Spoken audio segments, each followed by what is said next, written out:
بسم اللہ الرحمن الرحیم۔ شروع اللہ کے نام سے جو بڑا مہربان نہایت رحم والا ہے۔ نحمده ونستعینه ونستغفره ونعوذ باللہ من شرور انفسنا ومن سیئات اعمالنا من يهد الله فلا مضل له ومن يضلل فلا هادي له أشهد أن لا إله إلا الله وحده لا شريك له وأشهد أن محمدا عبده ورسوله أما بعد فأعوذ بالله السميع العليم من الشيطان الرجيم بسم الله الرحمن الرحيم يا أيها الذين آمنوا اتقوا الله حق تقاته ولا تموتن إلا وأنتم مسلمون يا أيها الناس اتقوا ربكم الذي خلقكم من نفس واحدة وخلق منها زوجها وبث منهما رجالا كثيرا ونساء واتقوا الله الذي تساءلون به والأرحام إن الله كان عليكم رقيبا يا أيها الذين آمنوا اتقوا الله وقولوا قولا سديدا يصلح لكم أعمالكم ويغفر لكم ذنوبكم ومن يطع الله ورسوله فقد فاز فوزا عظيما أما بعد فإن خير الحديث كتاب الله وخير الهدي هدي محمد صلى الله عليه وسلم وشر الأمور محدثاتها وكل محدثة بدعة وكل بدعة ضلالة وكل ضلالة في النار أعوذ بالله من الشيطان الرجيم بسم الله الرحمن الرحيم قل هل يستوي الذين يعلمون والذين لا يعلمون وقال رسول الله صلى الله عليه وسلم طلب العلم فریضۃ علی کل مسلم۔ حمد و ثنا اللہ احکم الحاکمین ساری کائنات کو پیدا کرنے والی اکیلی ذات کے لیے،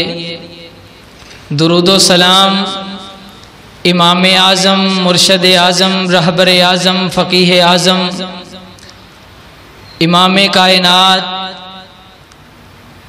سرکار مدینہ، سرور قلب و سینہ، میرے اور آپ کے دل کی بہار، امامنا فی الدنیا و امامنا فی الجنہ، سرور کائنات، سرور کونین، تاجدار کونین، رحمت عالم، رحمت للعالمین، رحمت کائنات، فاتح ابواب الجنہ، جناب محمد الرسول اللہ صلی اللہ علیہ وسلم کی ذات گرامی کے لیے عزت احترام کے لائق بزرگوں، دوستوں، پردہ نشین اسلامی ماؤں اور بہنوں، رمضان المبارک کا مہینہ اختتام پذیر ہوا۔ خوش نصیب ہیں وہ لوگ جنہوں نے رمضان المبارک کی سعادتوں کو لوٹا اور حاصل کیا اور اللہ کی رحمتوں کو سمیٹا۔ شوال کا مہینہ جاری و ساری ہے، جس کی آج غالباً 10 تاریخ ہے۔ شوال کے مہینے میں اسلامی مدارس، وہاں پہ طلباء کے داخلے کھلتے ہیں، یعنی دنیا کا سارا نظام انسان کی پیدائش سے لے کے وفات اور جنازے تک جس کا تعلق مدارس دینیہ کے ساتھ ہے، للہیت، تقوی، پرہیزگاری، مساجد کا نظام، خطبات جمعات، دروس کا اہتمام، یہ مدارس سے ریلیٹڈ مسئلہ ہے کہ وہاں پہ طلباء جاتے ہیں، علم کو حاصل کرتے ہیں، علماء بنتے ہیں۔ تو یہ نظام دنیا کا قائم اور دائم ہے۔ اور صحیح بخاری کتاب التوحید کی وہ حدیث مجھے یاد آئی، میرے اور آپ کے نبی رحمت للعالمین جناب محمد الرسول اللہ صلی اللہ علیہ وسلم نے فرمایا کہ جب تک دنیا میں ایک بھی اللہ اللہ کرنے والا توحید والا شخص قائم ہوگا قیامت تب تک قائم نہیں ہوگی۔ یعنی میں کہہ سکتا ہوں کہ جب تک مساجد آباد ہیں، مدارس دینیہ آباد ہیں، اس وقت تک دنیا میں قیامت نہیں آئے گی۔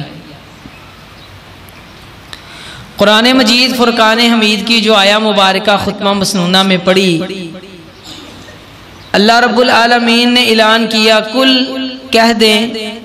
حل یستوی الذین یعلمون۔ اللہ نے استفہامیہ انداز اپنایا، سوالیہ انداز اپنایا، کیا برابر ہیں جاننے والے اور نہ جاننے والے؟ تو یقیناً دنیا میں ایک ذہین شعور انسان یہ فیصلہ کرتا ہے کہ عقل والے اور بے وقوف برابر نہیں ہو سکتے، رات اور دن برابر نہیں ہو سکتے، دھوپ اور چھاؤں برابر نہیں ہو سکتی، مردے اور زندے برابر نہیں ہو سکتے۔ اسی طرح علم پڑھنے والے، علم پڑھانے والے، علم سیکھنے والے، علم سکھانے والے، علم رکھنے والے اور نہ سمجھ علم کو نہ جاننے والے کبھی بھی برابر نہیں ہو سکتے۔ نبی اکرم صلی اللہ علیہ وسلم نے فرمایا، طلب العلم فریضۃ علی کل مسلم، گویا دین کے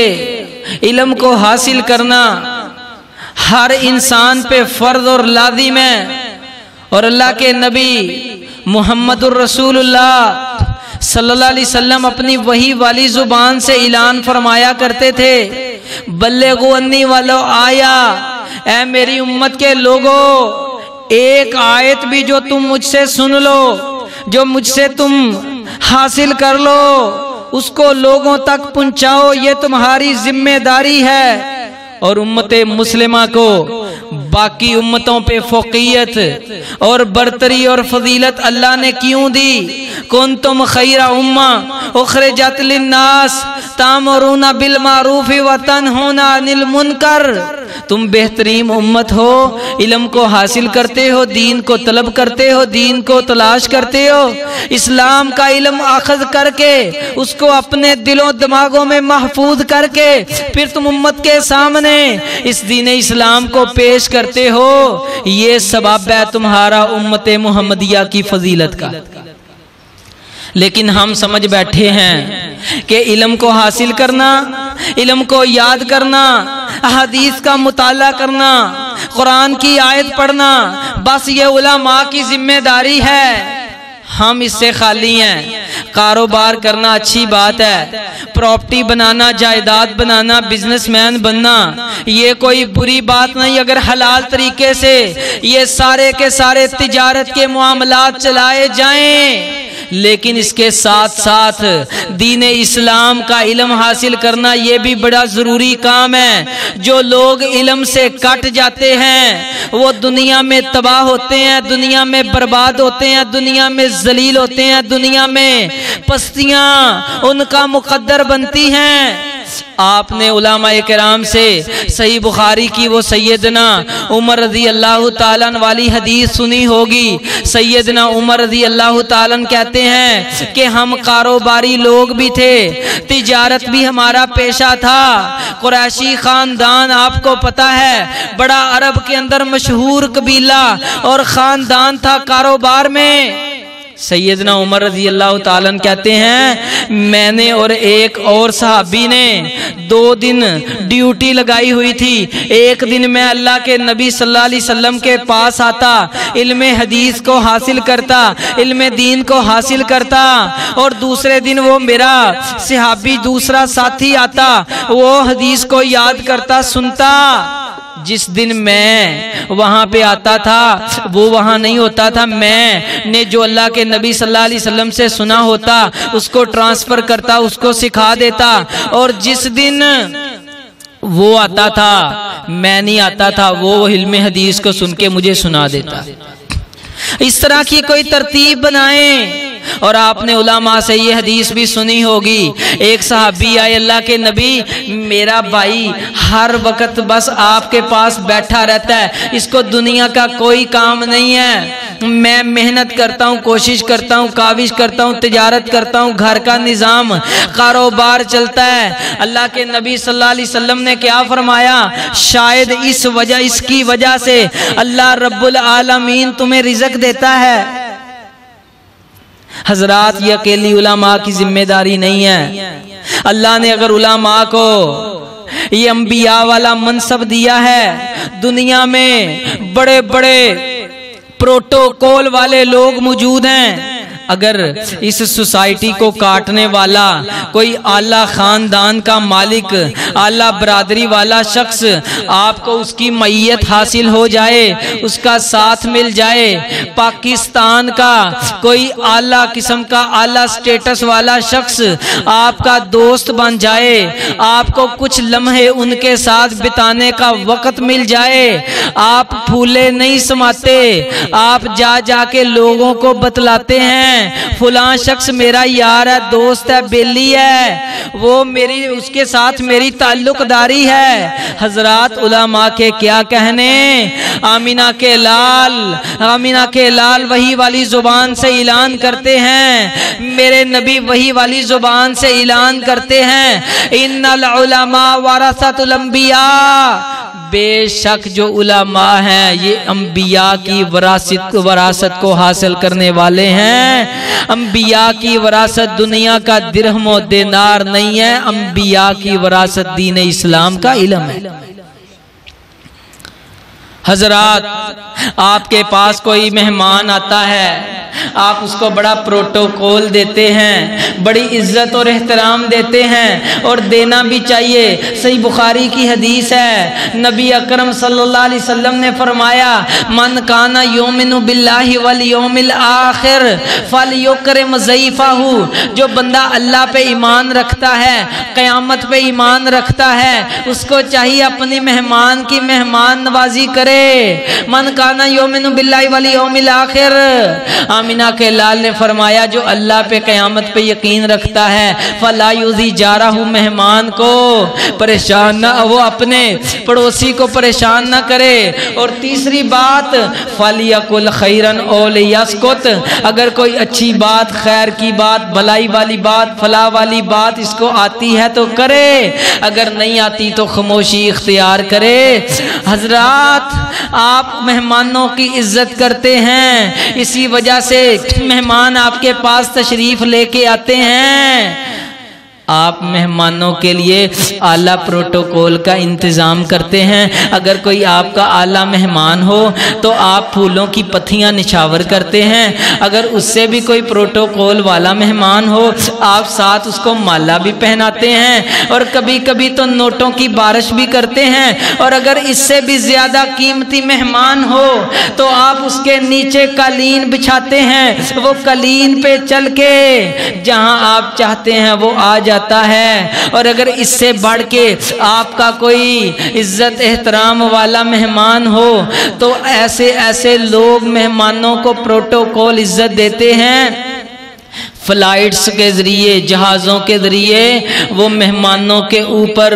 خوشبو پھینکتے ہیں کہ تاکہ ہمارا مہمان ہم سے خوش ہو جائے۔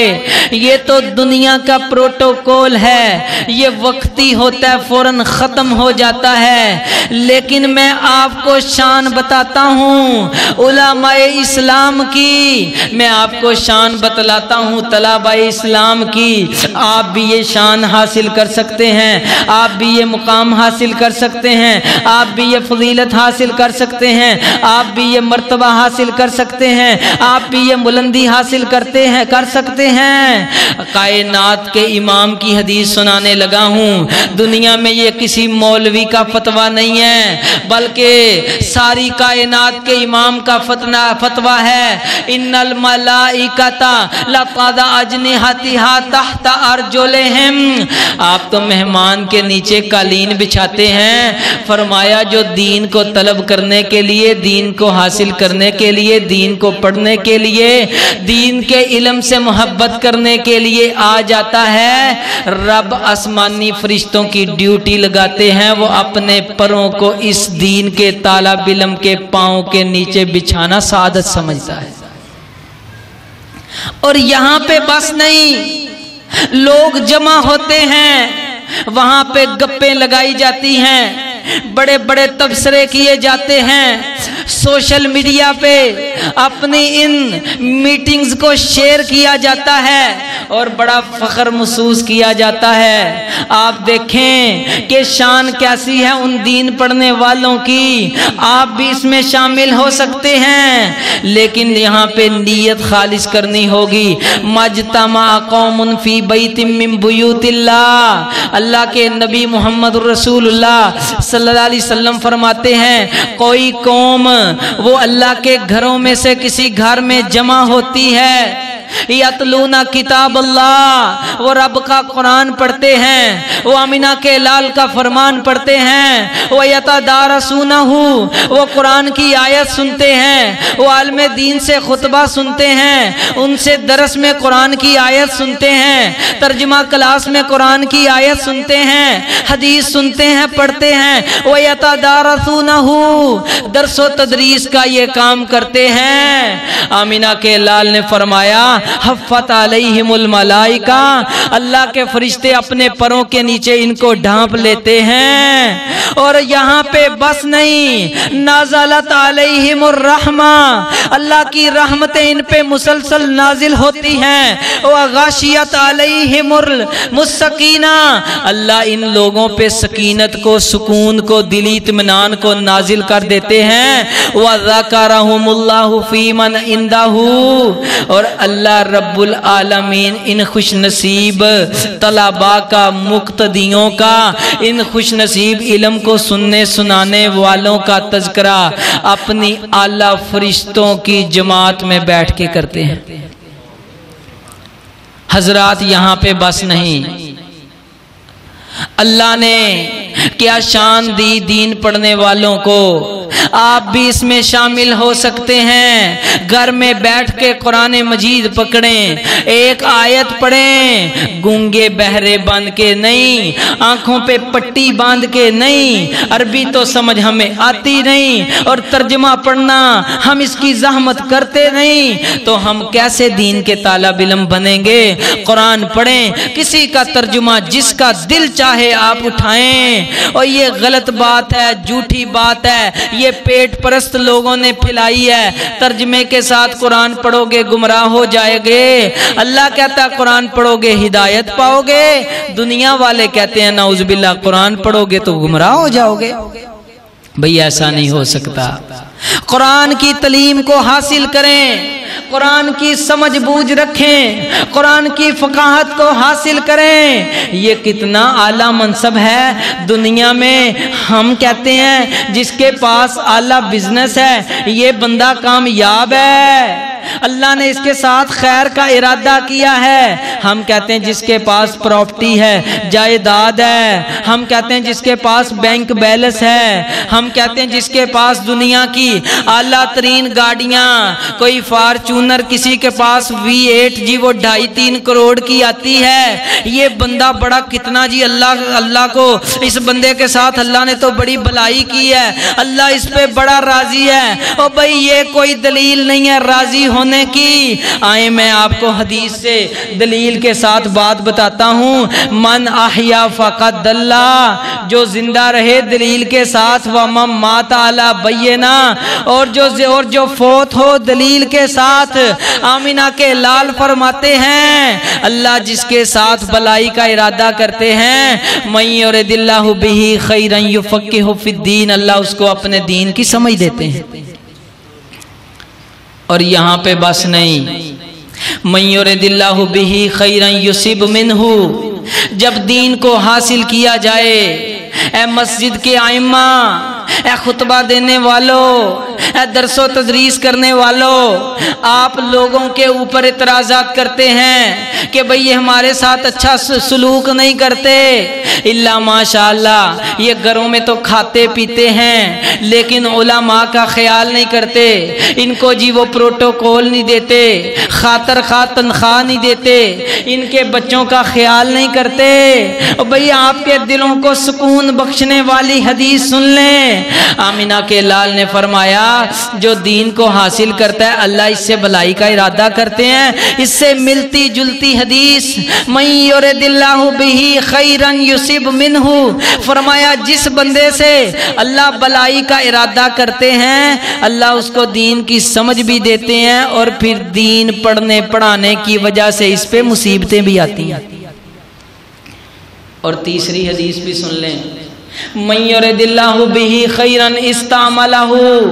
جو بندہ دین کو حاصل کرتا ہے اور دین کو پھیلانے کی کوشش کرتا ہے، دعوت و تبلیغ میں آگے نکلنے کی کوشش کرتا ہے، اللہ اس سے راضی ہے، اللہ نے اس سے بلائی کی ہے، اللہ رب العالمین اس بندے کے ساتھ راضی ہیں، اس وجہ سے اس کو دین کی فقاہت سکھائی ہے، اس وجہ سے دین کی سمجھ دی ہے، اس وجہ سے اس پہ مصیبت آئی ہے۔ جب یہ دین کی راہ میں چلتے ہوئے اس شخص کے اوپر مصیبتیں آتی ہیں تو تیسری حدیث میں پڑھ چکا، آمینہ کے لال نے فرمایا جب یہ کھڑا رہتا ہے اللہ سے تعلق کو مضبوط کرتا ہے، یہ کوئی عالم ہو یا غیر عالم ہو، یہ ایک حدیث پڑھ کے یاد کر کے پہنچانے کے لیے کھڑا ہونے والا ہو، استعملہ، ایک وقت آتا ہے اللہ رب العالمین اس کے علم کو نفع مند بناتے ہیں، نفع بخش بناتے ہیں، اور کثیر تعداد میں لوگ اس بندے سے جمعات میں، دروس میں، درس و تدریس میں، ترجمہ تفسیر میں علم کو حاصل کرتے ہیں۔ بھئی ٹھیک ہے، بھئی مجھے تو شعر نہیں آتے، مزے والی تقریر نہیں آتی، سیدھی سیدھی گفتگو کرنا جانتا ہوں۔ حضرات گرامی حدیث پہ غور کرنے کی کوشش کریں، مسند احمد کی حدیث ہے اور بے شمار کتابوں میں موجود ہے، علامہ حیثمی نے بھی اس کو نقل کیا، اور امام بہقی بھی اس حدیث کو لے کے آئے۔ سیدنا جابر بن عبداللہ رضی اللہ تعالی عنہ، وہ مدینہ سے ان کو پتا چلا کہ قیس نامی صحابی ہیں، ان کے پاس اللہ کے نبی صلی اللہ علیہ وسلم کی ایک حدیث ہے جو میں نے جابر بن عبداللہ نے ڈائریکٹ اللہ کے نبی سے نہیں سنی۔ کبھی ہم نے بھی سوچا ہے کہ مولانا صاحب کا جمعہ رہ گیا تھا، میں ڈائریکٹ حدیث نہیں سن سکا، تو چلو میں سفر کر کے ان کے گھر تک جاتا ہوں اور وہ حدیث سنتا ہوں، یہ شوق کبھی ہمیں نہیں پیدا ہوا۔ ہم تو آئے عالم صاحب کی مسجد میں تقریر اور خطاب اور حدیث سننے کے لیے، تھوڑا وقت زیادہ ہو جائے تو ہم جلدی میں پڑھ جاتے ہیں اور کہہ دیتے ہیں جی ٹائم ہو گیا ہے۔ جابر بن عبداللہ رضی اللہ تعالیٰ عنہ نے دنیا کے لیے نہیں، پراپرٹی کے لیے نہیں، جائیداد کے لیے نہیں، دنیا میں اعلی سٹیٹس کے لیے نہیں، دنیا میں رشوت ڈلوانے اور نوکری حاصل کرنے کے لیے نہیں، دنیا کے اندر بڑے بڑے فائدے لینے کے لیے نہیں، بلکہ جابر بن عبداللہ رضی اللہ تعالیٰ عنہ نے 1 مہینے کا سفر کیا، مدینہ سے شام گئے، صحابی رسول ہیں، ان کے دروازے پہ جاتے ہیں، دربان سے کہا کہ اپنے مالک سے کہو کہ آپ کو کوئی بندہ مدینے سے ملنے کے لیے آیا ہے۔ انہوں نے کھڑکی سے دیکھا تو کہا میں آؤں یا آپ آئیں؟ کہا نہ آپ نیچے آئیں نہ میں اوپر آتا ہوں۔ خیر آدھا سفر کیا۔ دربان نے پوچھا کہ آپ جابر بن عبداللہ ہیں؟ کہا ہاں میں جابر بن عبداللہ ہوں۔ کہا ہماری تو قسمت جاگ گئی، اللہ کے نبی کے صحابی، اللہ کے نبی کے مہمان نواز ہمارے گھر میں آئے ہیں۔ کہا جابر کیسے آئے ہو؟ کہا دنیا میں کوئی چیز اور ایسی چیز نہیں، شہرت نہیں جو حاصل کرنے کے لیے آیا ہوں۔ مجھے پتا چلا تھا اللہ کے نبی صلی اللہ علیہ وسلم کی ایک حدیث ہے، وہ آپ نے رسول اللہ صلی اللہ علیہ وسلم سے ڈائریکٹ سنی ہے، اور میں جابر وہ حدیث نہیں سن سکا۔ میں جابر مدینے سے سواری پہ بیٹھ کے، اونٹ پہ بیٹھ کے، عرب کے صحرا میں گرمی اور دھوپ کی شدت میں اور تپتے سورج کی روشنی میں 1 مہینے کا سفر کر کے اللہ کے نبی کی ایک حدیث کو سننے کے لیے آیا ہوں۔ کیا ہم خطبہ جمعہ سننے کے لیے، علم حدیث کو پڑھنے کے لیے، قرآن کی آیت حاصل کرنے کے لیے اپنے گھر سے اٹھ کے مسجد میں نہیں آ سکتے؟ یہ صحابہ کرام تھے، وہ دین کے علم سے محبت کرتے تھے۔ ہم تو دینداروں کو اپنے آپ سے نیچا دکھانے کی کوشش کرتے ہیں، لیکن یہ دنیا تک محدود ہے۔ سیدنا جابر کہتے ہیں انہوں نے مجھے حدیث بیان کی، کونین کے تاجدار محمد الرسول اللہ صلی اللہ علیہ وسلم نے فرمایا قیامت کا دن ہوگا، ایک شخص اللہ کے دربار میں آئے گا۔ توجہ کیجئے، فرمایا کہ لوگ اللہ کے دربار میں آئیں گے، ننگے بدن ہوں گے، ننگے جسم ہوں گے، کپڑے لباس کے بغیر ہوں گے، ان کے پاس دنیا کے مال و دولت اور ذرات اور دنیا کے اندر سنبھال کے رکھے ہوئے پیسے اور سونا چاندی زیورات دنیا کا ان کے پاس نہیں ہوگا۔ کچھ لوگ آئیں گے جن کے اوپر اس بندے نے ظلم کیا ہوگا، تو وہ لوگ اس سے سوال کرنے کے لیے آئیں گے۔ یہ حدیث تفصیل کے ساتھ اس جابر بن عبداللہ رضی اللہ تعالیٰ عنہ کو صحابی رسول نے سنائی تو سیدنا جابر کہتے ہیں جب لوگ ننگے بدن، ننگے جسم، لباس کے بغیر، مال و ذرات کے بغیر ہوں گے تو تقاضا کرنے والے لوگوں کو کیسے نپٹایا جائے گا؟ کہا کہ ان کی نیکیاں اٹھا کے اللہ ان گنہگاروں کو دے دے گا۔ اس وقت تک کوئی بندہ جنت میں نہیں جا سکے گا جب تک کسی کے اوپر کیا ہوا ظلم کا بدلہ ادا نہیں کرے گا، اور اس وقت تک کوئی جہنم میں نہیں جا سکے گا جب تک کسی سے کی ہوئی زیادتی اس کا جرمانہ اور اس کی سزا حاصل نہیں کر لے گا، اس کو نپٹا نہیں لے گا، حساب و کتاب پورا نہیں کرے گا۔ یہ ایک حدیث سننے کے لیے جابر بن عبداللہ رضی اللہ عنہ نے 1 مہینے کا سفر کیا۔ تو سیدنا جابر رضی اللہ تعالیٰ عنہ کو ساتھ ہی غالباً یہ ابو دردہ صحابی تھے رضی اللہ تعالیٰ عنہ، انہوں نے ایک حدیث سنائی کہ اللہ کے نبی صلی اللہ علیہ وسلم نے فرمایا کہ جو بندہ دنیا میں علم حدیث کو، علم دین کو حاصل کرنے کے لیے سفر کرتا ہے، ہم بھی دنیا میں سفر کرتے ہیں، کوئی یہاں سے کراچی کاروبار تجارت کے لیے جاتا ہے، کوئی بندہ یہاں سے اسلام آباد جاتا ہے، کوئی ادر کنٹریز میں جاتا ہے، کوئی پورے ایشیا کے دورے کرتا ہے، کوئی بندہ یورپ کے مزے لوٹتا ہے کاروبار کے لیے، بزنس کے لیے، اوپر جانے کے لیے، سٹیٹس اعلیٰ بنانے کے لیے۔